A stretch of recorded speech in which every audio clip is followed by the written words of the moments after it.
Hi friends, இது வெள்ளிக்கிழமை காலையில் சுபா நாங்களாம் ஃப்ரெஷ்ஷாக குளிச்சுட்டு சாமியெல்லாம் கும்பிட்டு முடிச்சுட்டு பாலக் பூரி தான் வந்து செஞ்சுருந்தேன். நல்லா புசு புசுன்னு வந்துருந்தது. சுபா பூரி வேணும்னு கேட்டுருந்தேன். அங்கே அதையும் செஞ்சுட்டு நான் காளாக இருந்தது, நம்ம அதை வந்து மசாலா போட்டு ஃப்ரை மாதிரி பண்ணிட்டா நல்லாயிருக்கும்.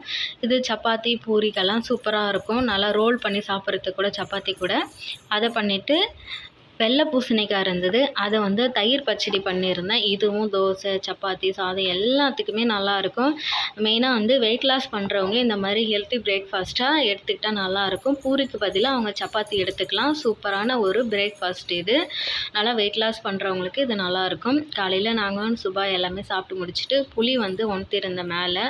அதை வந்து கொஞ்சம் ஈரமாக இருக்கும் இல்லைங்களா, காஞ்சதுக்கப்புறம் எடுத்துன்னு வந்து நசுக்கலாம் அப்படின்னு சொல்லிட்டு ஒன்த்திருந்தேன். அதை எடுத்துகிட்டு வர போயிருந்தோம் நானும் சுபாவும்.